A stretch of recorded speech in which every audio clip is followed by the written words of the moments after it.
Abençoe André de uma forma maravilhosa e especial, Senhor. Usa tua filha nesta noite, Senhor, e continua falando com a tua igreja. Que os nossos olhos, o nosso coração, a nossa mente estejam totalmente voltados para a tua palavra. Não deixa nada e nem ninguém tirar a nossa atenção. Queremos ouvir o Senhor falar conosco. Te pedimos agora e te agradecemos em nome de Jesus. Amém. Paz do Senhor, igreja. Amém. Deus, o Senhor acabou de confirmar a palavra que Ele colocou no meu coração. E nós habitaremos na Nova Jerusalém, que já está preparada para Glória a Deus. perseverar até o fim. Você que está em pé, abra a sua palavra, a sua Bíblia, em Daniel. Glória. Livro de Daniel, capítulo 9.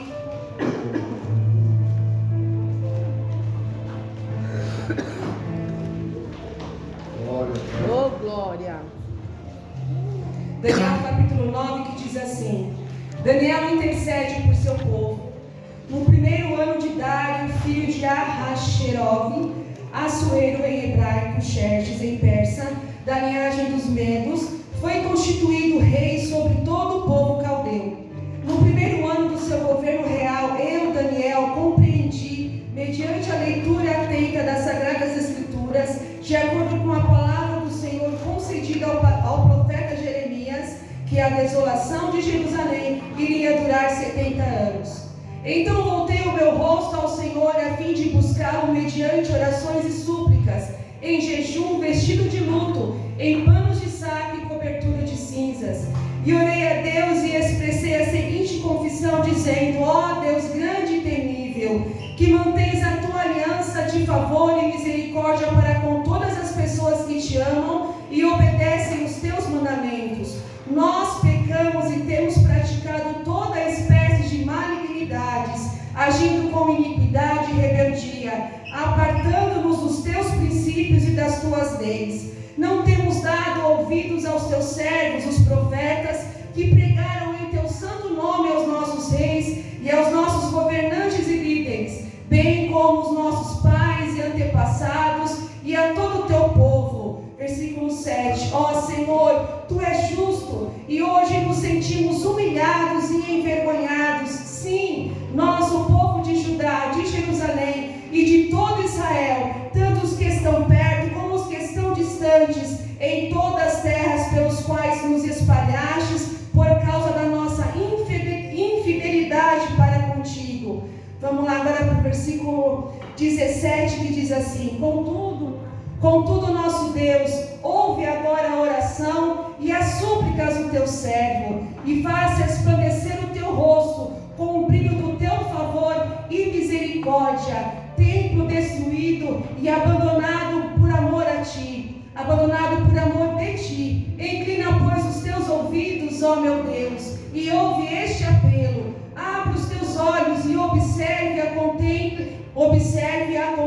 a completa ruína da cidade que leva o teu nome, porquanto não lançamos os nossos rogos diante da tua face, acreditando que de alguma maneira em nossos atos de justiça, mas confiamos em teu imenso favor e misericórdia. Versículo 19. Sendo assim, ó Senhor, ouve, eterno, perdoa, ó Senhor, vê e age, por amor de ti, meu Deus, atenta-nos sem tardar, pois a tua cidade e o teu povo levam o teu nome. Só até aqui, igreja, irmãos podem se assentar. Aqui a palavra de Deus nos conta um pouco sobre Daniel. Na verdade, a palavra não entra em detalhes referente à vida de Daniel, à vida pessoal de Daniel. Mas o que nós entendemos é que Daniel era um moço que foi nascido e criado em Jerusalém, que vinha de uma descendência nobre, era um jovem que tinha conhecimento nas leis, na palavra, na história. Era um jovem que foi educado para ser um menino nobre. Só que a palavra de Deus fala lá em Daniel 1, se você for ler o livro de Daniel, Daniel andava sempre com seus amigos, seus 3 amigos, Sadraque, Mesaque e Abednego. E no livro de Daniel, a palavra fala que todos os 4 eram muito inteligentes. Deus deu àqueles 4 jovens sabedoria nas leis, nos conhecimentos. Mas em Daniel 1,17 fala que mais a Daniel, Deus deu sabedoria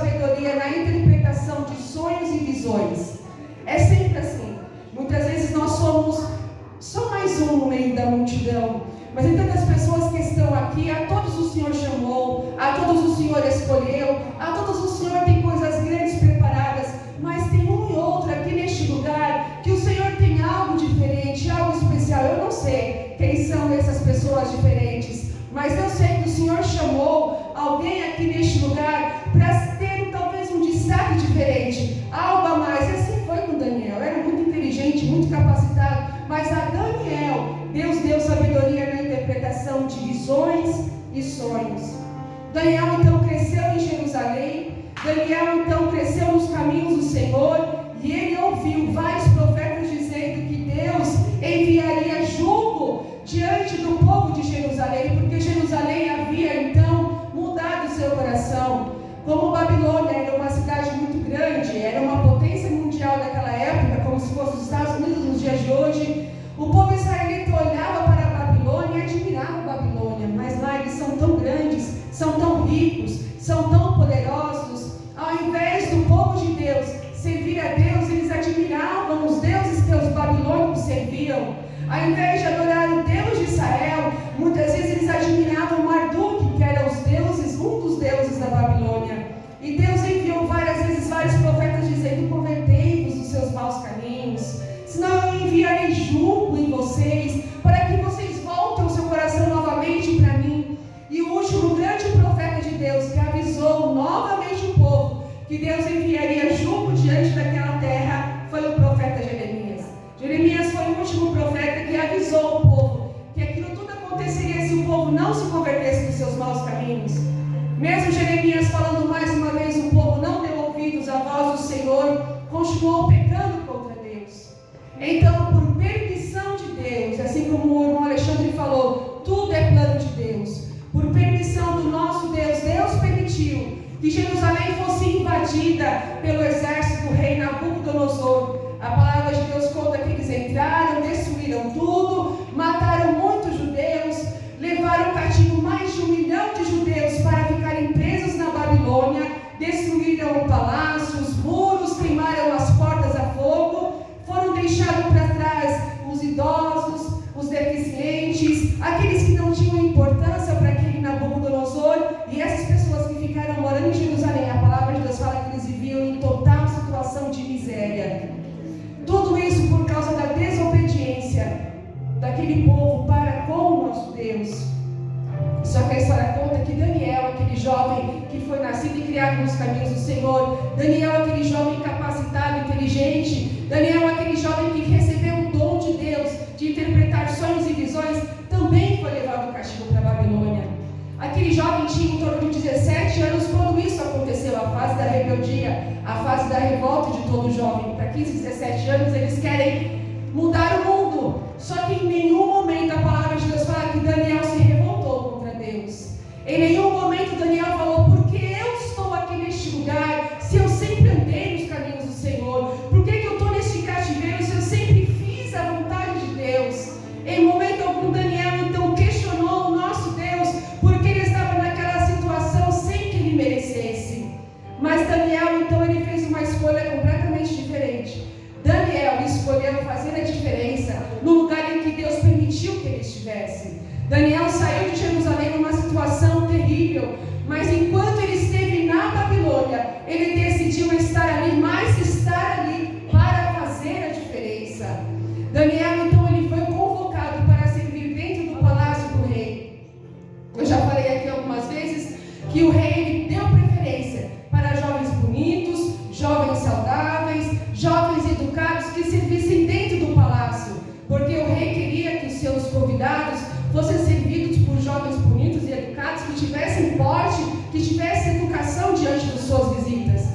Mas este mesmo jovem que por ser bonito, inteligente e capacitado pôde servir dentro do palácio, ele continuava sendo escravo, mas dentro do palácio, este mesmo jovem também era castrado. Porque a história conta que da mesma forma que Nabucodonosor queria jovens qualificados para servir as suas visitas, Nabucodonosor também não queria que esses jovens bonitos e saudáveis fizessem filhos nas suas filhas e nas suas concubinas. Então, infelizmente, eles tinham o costume de castrar aqueles jovens rapazes. Mais um motivo para Daniel se revoltar. Naquele momento, naquela situação, ele perdeu todas as chances de constituir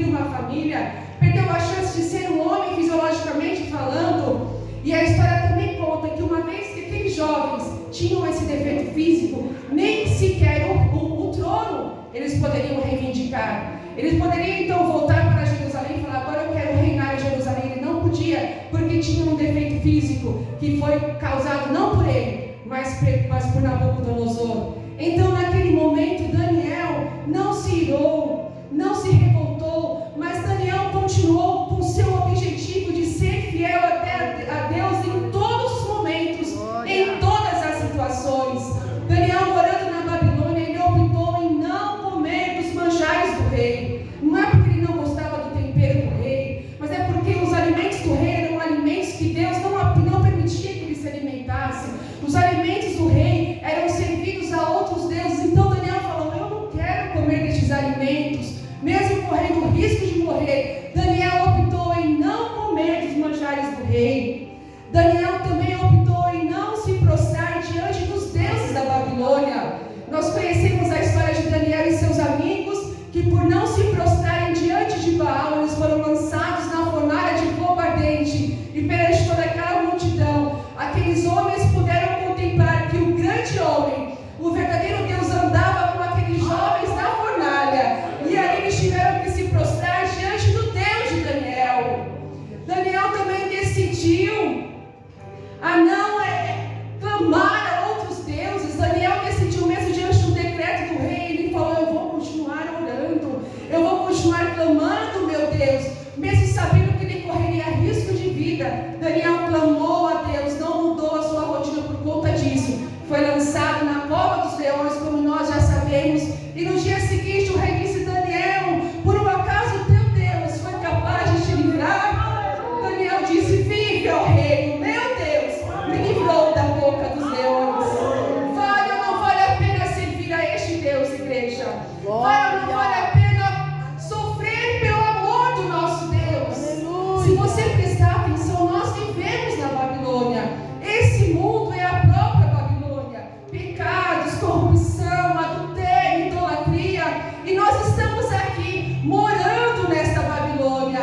Mas existe uma promessa, assim como Daniel tinha, que um dia Daniel voltaria para Jerusalém. Todos nós que estamos aqui temos uma promessa de retornarmos para a nossa pátria celestial, a nova Jerusalém que já está preparada para mim e para você.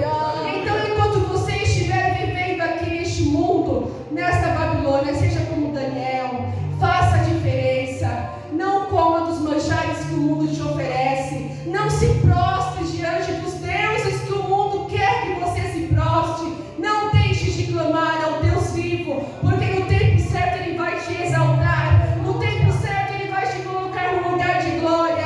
E no tempo certo retornaremos para a nossa pátria celestial. Não desista, igreja. Não desista. E a palavra de Deus continua dizendo que Daniel, enquanto esteve na Babilônia, ele se tornou um verdadeiro intercessor. Eu acredito que não tenha na Bíblia um homem igual Daniel, que intercedia tanto por aquele povo, tanto pelo povo de Deus. Eu creio que na Bíblia não tinha um homem que orava tanto como Daniel.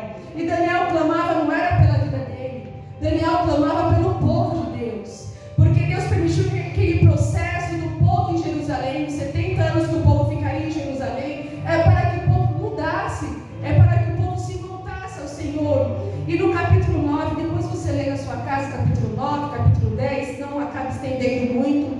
No capítulo 9, a palavra de Deus fala que Daniel se encontrava angustiado. Daniel procurou se lembrar então da palavra que Jeremias disse, que Deus enviaria juízo sobre Israel. E Daniel se lembrou que o período que o povo ficaria no cativeiro seria um período de 70 anos. Eu creio que Daniel começou a fazer as contas e ele percebeu que já estava próximo de terminar o cativeiro e o povo continuava pecando contra o Senhor. O povo, mesmo estando na Babilônia, continuava desviando os seus caminhos do Senhor. Eu creio que Daniel se angustiou porque ele olhou para o lado e viu que o povo de Deus, que até então chorava porque estava ali, já estava feliz morando na Babilônia. Muitos judeus estavam na Babilônia, viraram comerciantes, financeiramente prosperaram. Eles tinham o costume de até meio que emprestar dinheiro, como os agiotas no dia de hoje. Os próprios judeus emprestavam dinheiro para os judeus e depois queriam dinheiro de volta, mas com juros abusivos. Esse era o povo de Deus, que chorou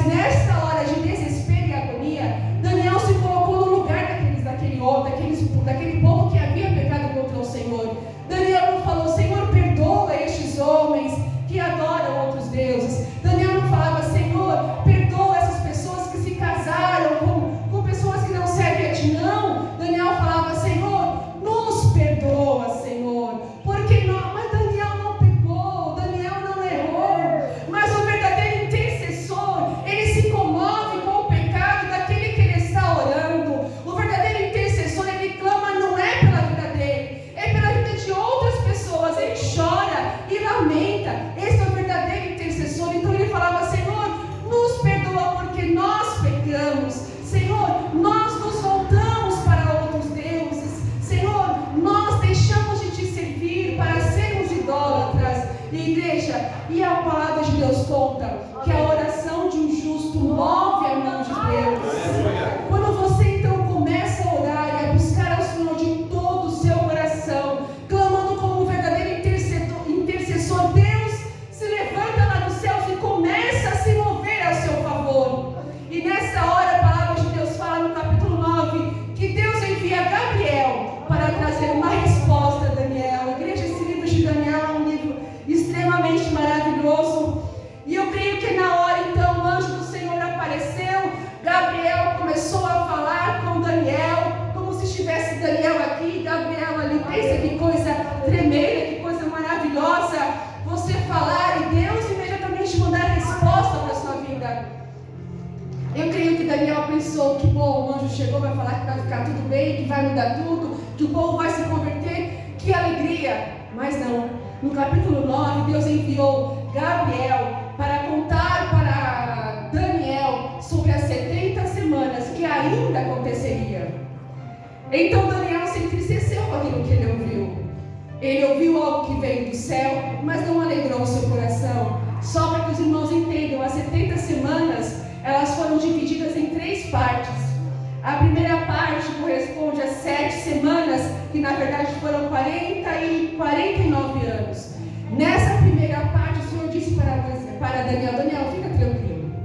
Apesar do povo não ter mudado o seu comportamento, eles vão sair do cativeiro, eles vão reconstruir Jerusalém, eu vou permitir que eles reconstruam. Mas essa reconstrução será debaixo de afronta, será tempos difíceis. Eles vão demorar mais de 40 anos para fazer tudo isso, mas será um período difícil. A segunda parte das 70 semanas são as 62 semanas, que corresponde a 434 anos. Essa foi a melhor parte da história. O anjo Gabriel falou para Daniel: escuta, nessa segunda parte, o nosso Deus vai enviar o Messias aqui na terra. Jesus irá nascer, irá crescer, irá fazer maravilhas no meio de vós. Ele vai salvar, vai curar, vai libertar. E aquelas pessoas que ele salvou são as mesmas pessoas que vão levá-lo até a cruz. Daniel, ele vai morrer, mas ele vai ressuscitar. E se você for buscar na história, a data da morte de Jesus bate exatamente com esta data que o anjo Gabriel passou para Daniel. A Bíblia não falha. A Bíblia, como o pastor diz, não tem ponta solta. E a última parte das 70 semanas corresponde a uma semana que na verdade são 7 anos, que é o Apocalipse. Naquele dia, naquele momento, Deus falou para Daniel que ele enviaria o Apocalipse na terra. Eu creio que Daniel talvez não tinha entendido nada o que é o Apocalipse. E o Senhor foi tão detalhista que ele falou: Daniel, fica tranquilo. Essa revelação é para um futuro muito distante. É para daqui a pouco, daqui muito tempo. E Daniel não se alegrou com essa profecia, porque ele queria vitória. Ele queria o povo liberto, ele queria o povo transformado. Falar para Daniel que o povo reconstruiria Jerusalém, mas debaixo de luta, angústia, foi difícil de Daniel ouvir isso, porque ele orava pelo povo, ele intercedia pelo povo. Saber que Jesus viria, talvez foi um alento para o seu coração, mas Daniel não viveu nem 10% dessa promessa. Ele intercedeu por um tempo que ele não viveria, mas isso não fez com que ele deixasse de ser o verdadeiro intercessor. Então no capítulo 10 fala que Daniel estava triste. Daniel, a palavra de Deus fala que ele não comeu, não bebeu vinho. Por 21 dias Daniel só chorava. No capítulo 10 fala que estive eu, Daniel, semanas não bebi vinho, quer dizer, Daniel não sentiu alegria, não me ungi com óleo, ou seja, Daniel não quis se perfumar, e não comeu de alimentos saborosos, ou seja, ele não teve fome. Ele queria a promessa de Deus que se cumprisse naquele povo, mas ele não queria que o povo passasse por tanta tormenta. Foram 70 anos e o povo não ia passar por tanta luta. Foram 70 anos, mas o povo não aprendeu nada. Então Daniel estava triste porque o verdadeiro intercessor, ele se comove, mesmo sabendo que tudo é plano de Deus. Nós temos o direito de interceder para mover a mão de Deus ao nosso favor. E Daniel estava extremamente triste. Por 3 semanas ele não passou perfume, ele não tomou vinho e não comeu alimentos que saciavam o seu paladar. Eu creio então que Daniel estava muitas vezes como eu, como você. Quando nós estamos tristes, nós começamos então a buscar ao Senhor, nós começamos a contar uma história para Jesus. Muitas vezes você mais chora do que ora, você está tão triste que na sua boca não sai palavra alguma, mas os seus olhos saem lágrimas constantes. E você fala: Senhor, o Senhor não está me ouvindo? Senhor, o Senhor disse que me ama, que eu sou uma serva muito amada, porque eu não consigo ouvir tua voz. Senhor, porque a resposta não vem. Você sabia que quando você dispõe o seu coração a buscar a Deus com sinceridade, imediatamente começa uma guerra no reino espiritual. É o Senhor querendo enviar a resposta e o inimigo tentando bloquear essa resposta. Ninguém bloqueia Deus. Alguns dizem que o próprio Jesus lutou com os anjos do inferno. Não é verdade. Deus então enviou Gabriel para então levar resposta para Daniel. Só que no momento que Gabriel é um anjo, como é que se fala? Arcanjo. É o anjo que lhe leva a resposta. Tem um nome certo, isso. A palavra de Deus fala que Gabriel é um anjo mensageiro. Quando então Daniel se viu triste, sem comer, sem beber, sem se alegrar, imediatamente Deus enviou Gabriel para levar a resposta para Daniel. Tamanha é a intimidade de Daniel com Deus. Só que o próprio Gabriel diz que quando ele desceu para trazer a resposta para Daniel, o rei da Pérsia, que simbolizava na verdade as hostes espirituais da maldade, começaram a entrar numa guerra espiritual com Gabriel. De maneira que demorou mais de 20 dias para que Gabriel trouxesse resposta para Daniel. E muitas vezes você acha que você está em batalha com Deus porque você faz uma oração de vez em quando. Daniel foi 21 dias chorando e clamando a Deus. Enquanto ele chorava e clamava a Deus, existia uma guerra no mundo espiritual que nem Daniel sabia. Então o Senhor está te convocando nessa noite para uma batalha espiritual. Quer resposta de Deus? Comece a buscar a Deus de manhã, de tarde, de noite. Comece a jejuar, comece a buscar, e o Senhor vai enviar resposta para a tua vida. Glória. Então Gabriel disse para Daniel: escuta, o Senhor mandou eu descer, mas quando eu desci imediatamente, as hostes espirituais da maldade me bloquearam e eu guerreava com eles. Que coisa maravilhosa é essa guerra no reino espiritual. Então o anjo Gabriel pediu ajuda para o anjo Miguel.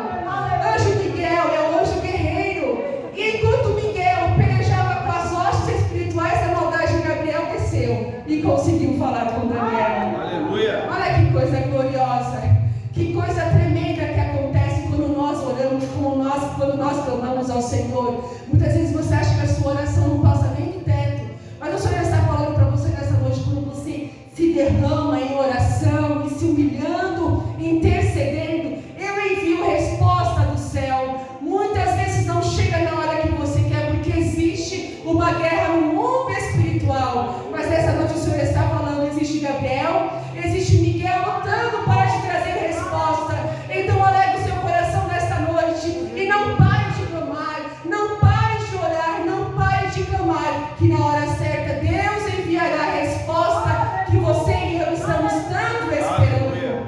Quando a batalha estiver dura, quando a batalha estiver pesada, fala: Senhor, envia Miguel para ajudar Gabriel, Pai. Traz esses anjos poderosos, Pai, para pelejar ao meu favor. Se o Senhor classificou Miguel como anjo guerreiro, traz Miguel para me ajudar, Senhor, porque eu preciso de resposta. E o Senhor fará isso na sua vida. Se o Senhor fez com Daniel, o Senhor fará com você também. Depois você leia lá em Daniel 10, do versículo 12 ao 14, eu preciso ler. Eu vou ler essa parte porque é muito linda. E o anjo me exortou, e o anjo prosseguiu me exortando: não temas, caro Daniel, porque as suas palavras foram ouvidas sim, desde o primeiro dia em que aplicaste humildemente o teu coração, a fim de buscar entendimento diante do teu Deus. As tuas orações foram ouvidas, e eu vim em resposta ao teu clamor. Mas os príncipes do reino da Pérsia me resistiram durante 21 dias. Então Miguel, um dos príncipes supremos, veio me ajudar a vencer o inimigo, porquanto não pude mais continuar ali com os reis da Pérsia. Assim estou aqui agora para te explicar o que acontecerá ao teu povo nos tempos futuros, pois a visão que estiveste se refere a dias muito ainda distantes. Que diálogo lindo, né? Gabriel falando para ele: a luta foi difícil, mas eu consegui. Cheguei aqui, agora presta atenção, que eu vou te revelar algo muito glorioso. E nessa revelação, para a tristeza de Daniel, o anjo não falou que o povo ficaria tudo bem, mas ele deu uma revelação que para hoje, até para os dias de hoje, é muito enigmático. A palavra de Deus conta que nessa revelação, Deus passou para Daniel o que acontecerá no Apocalipse. Há muitos e muitos e muitos anos atrás, Deus revelou para aquele homem o que acontecerá daqui, quando eu não sei. Pode ser daqui a pouco, pode ser amanhã, pode ser daqui a 500 anos, o que importa é que vai acontecer.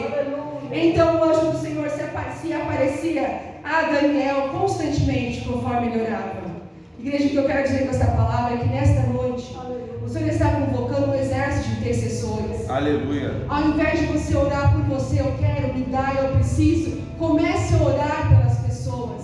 Comece a orar pela tua igreja. Comece a orar pela tua liderança. Comece a orar pelo teu bairro. Comece a orar para o teu país, porque a oração de um justo move a mão de Deus. Daniel foi a prova viva disso. O tanto que ele sofreu, ele não deixou de clamar. O tanto que ele sofreu, ele não deixou de ser um verdadeiro intercessor. Você tem orado pela sua vida? Ou você tem orado por muitas vidas? Você tem se dedicado a orar pela sua família, ou a sua oração é para muitas famílias?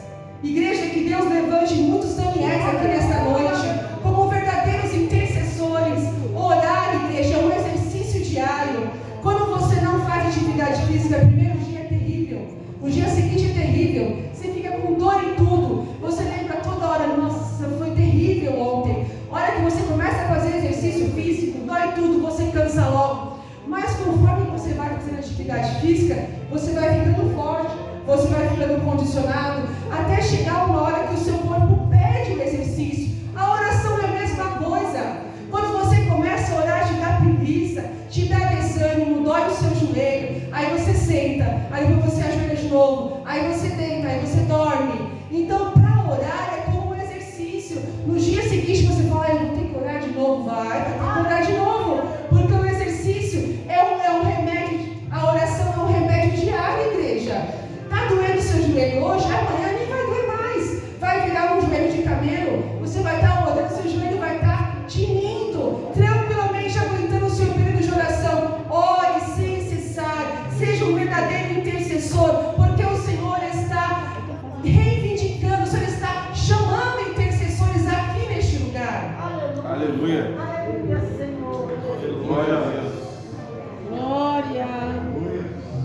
Esses dias que passou, eu conheci uma missionária chamada, a Débora chegou até a mandar no grupo, missionária Gina Yong-Ki-Shon. É uma coreana desse tamanho, mas como Deus usa aquela mulher, que testemunho incrível. Eu já assisti todas as pregações dela, tem um testemunho de vida incrível. E quando eu ouvi a pregação dela, era Deus confirmando que Ele está convocando intercessores aqui neste lugar. Essa missionária coreana, igreja, ela nasceu na Coreia do Sul. Ela tem em torno de uns 60 anos de idade. E ela morava na Coreia do Sul com a sua família. E naquele período que ela era uma menina, uma criança, a Coreia passou por períodos terríveis. Lá por volta dos anos 60, 70, infelizmente entrou o comunismo naquele lugar. O avô daquele chinês gordinho, como é que chama? Continua.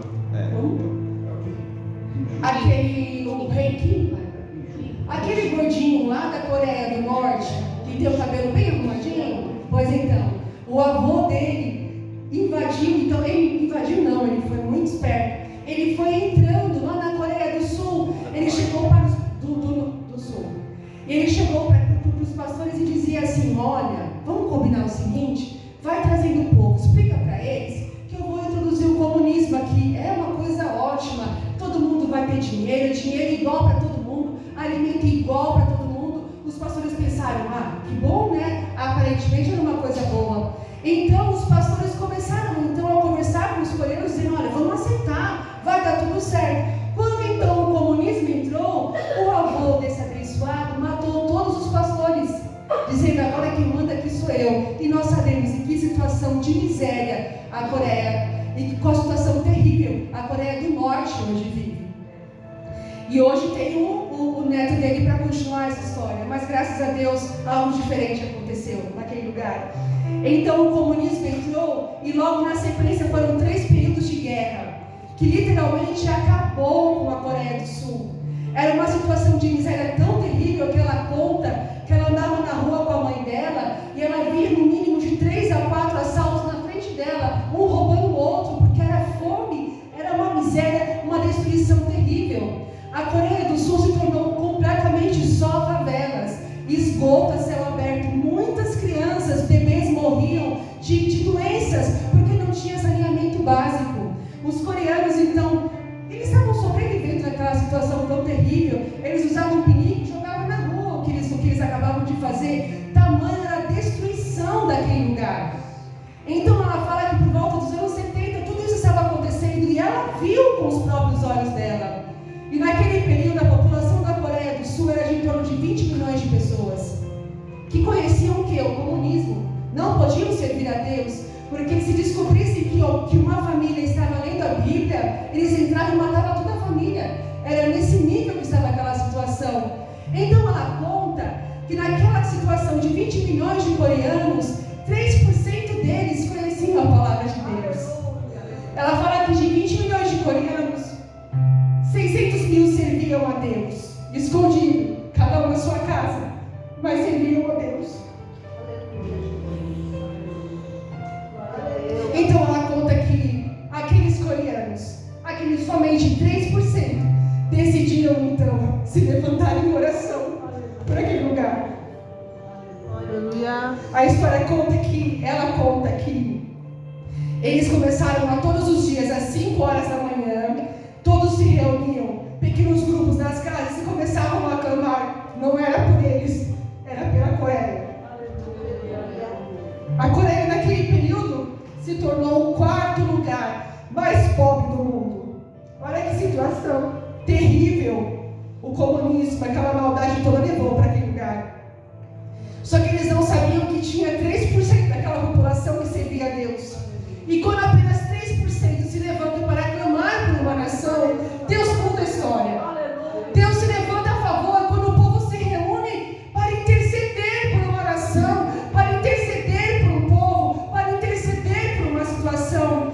E aqueles coreanos começaram a clamar a Deus, começaram a orar, começaram a clamar a Deus.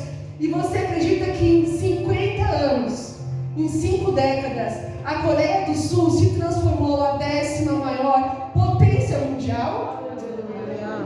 A história que ela conta que naquele período que a Coreia começou a se levantar, saiu uma notinha no jornal, não lembro que jornal que foi, dizendo assim: poderá nascer, brotar uma rosa vermelha dentro de um latão de lixo. Olha como eles se referiam àquele povo. É porque eles não conheciam Deus, aquele povo. Você pode dizer: André, quem sou eu diante de tanta situação, de tanta pobreza, de tanto pecado? Você pode ser um desses coreanos que se levantaram para orar não por eles, mas pela nação deles. A Coreia se transformou a 10ª potência mundial. E lembra que eu te falei que na rua tinham muitos assaltos, um roubava o outro? Ela falou que dia desses, uma amiga dela estava lá na Coreia do Sul, ela foi numa lanchonete e ela esqueceu a carteira dela na lanchonete com $2.000. a carteira e foi embora. Quando ela voltou, a carteira estava com a gerência, o gerente entregou. Lembra do latão de lixo? E entregou a carteira com uns $2.000. Quem achou aquela carteira não mexeu em $1, porque eles aprenderam que o que não é deles, eles não podem mexer. Sabe por que isso? Porque 3% da população decidiu se levantar em clamor daquele lugar. Aleluia. Então é isso que eu quero que você entenda aqui nesta noite. Deus tem te chamado como intercessor. Deus tem te falado, começa a me buscar. Começa a clamar quando você for orar. Primeiro ore pela sua nação. Ore pela sua igreja, pelo seu bairro, pelo seu país. Depois você ore por você. E quando você ora pelo próximo, Deus entende as suas necessidades. E Ele vai continuar te abençoando, te ajudando. Se levante a orar por essa nação. Não se conforme com tudo que está acontecendo. E essa semana, para Deus mostrar mais uma vez que era esta palavra, fui atender uma cliente e ela chegou transtornada. Ela falava: que país é esse? O que eu vou fazer? Ela trabalha com venda de imóveis. Ela falou: não consigo vender nada, está muito difícil, porque ninguém quer gastar, está todo mundo com medo da economia, a gente não tem para onde correr, eu não tenho dinheiro para ir embora do Brasil. E assim, eu vendo aquela angústia, ela nervosa, não, porque o meu marido fica o dia inteiro assistindo o jornal, é o dia inteiro falando de política, eu não quero ouvir, mas eu acabo ouvindo. Eu falei para ela, escuta, você é cristã, não é? Ela falou: sim, eu sou. Por que você não ora pela sua nação? Ela falou: é verdade, né? Eu falei: sim. Aí eu contei para esse testemunho. Ela falou: é verdade. Eu falei: sim. Sabe o que resta para mim e para você? A gente não pode lá no poder mudar tudo, mas a gente pode ajoelhar e clamar pela nossa nação, e Deus pode mudar toda a situação deste país. Igreja, isso não é história, isso não é mentira, isso é verdade. Enquanto estiver 3% dedicado a clamar a Deus, Deus pode mover a nossa história e fazer tudo novo. Aleluia. Mas eu não gosto do presidente, parabéns, eu também não gosto dele, eu não gosto do partido dele, tudo bem, eu também não gosto do partido dele, mas enquanto ele estiver lá, a sua oração tem que ser: Senhor, eu te apresento os políticos deste país, Pai. Senhor, usa a vida deles, Pai, para trazer coisas boas para a gente, para o teu povo, Senhor. Que eles possam, Senhor amado, ter a sua política baseada, Senhor, na educação, na saúde. Senhor, eu te apresento a minha nação, Senhor. Faz tudo novo, Pai. Muda a história do nosso país. E Deus vai fazer. Deus vai fazer. Você não ora antes das suas refeições? Muito bem. Se você acrescentar isso nas suas orações antes das refeições, você já vai orar 3 vezes por dia. Se quando você for fazer a sua refeição, você fala: Senhor, obrigado por este alimento, que nunca falte alimento na nossa mesa, que o Senhor possa me nutrir, mas Senhor, também te apresento minha nação. Senhor, também te apresento meu país, Pai. Trabalhe nesses políticos, faz ele fazer coisas boas por nós, porque nós somos o teu povo, e eu sei que se a gente clamar, o Senhor vai mover a sua mão ao nosso favor. Comece a fazer isso todos os dias, e você vai ver as coisas mudando neste lugar, mudando neste país, e eles vão saber que não pode mexer com um país que predominantemente serve ao Deus vivo. Aleluia. E para encerrar, igreja, por incrível que pareça, eles tentaram então acabar com o livro de Daniel. Há poucos 2 séculos atrás, teólogos cristãos acreditavam que o livro de Daniel era tudo mentira, que não existia, porque eles não achavam, não tinham achados arqueológicos para provar a existência da Babilônia. Como pode um livro tão maravilhoso, um livro tão poderoso, que fala de um verdadeiro intercessor, um livro que fala de revelações profundas de Deus, eles diziam que não existiu. Teólogos cristãos falavam que era tudo mentira, que o livro de Daniel não existiu, que a Babilônia não existiu, porque apesar de ter a história escrita, você só consegue provar a existência de um lugar arqueologicamente falando. Existe arqueologia, que eles estão escavando o solo e vão achando cidades, lugares que já existiam antigamente. Por exemplo, faz de conta que Jesus não veio, se passaram então 100 mil anos. São Paulo não existe mais. Por algum momento destruíram São Paulo e outra cidade foi construída em cima de São Paulo. A única forma de provar que São Paulo existiu foi através da arqueologia. Eles vão cavar,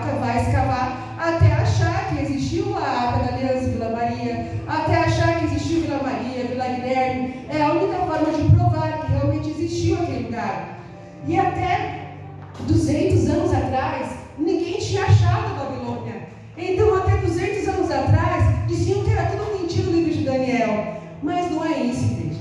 Não é nem que o inimigo escondeu, é que tem revelações que Deus separa para dia certo e hora certa.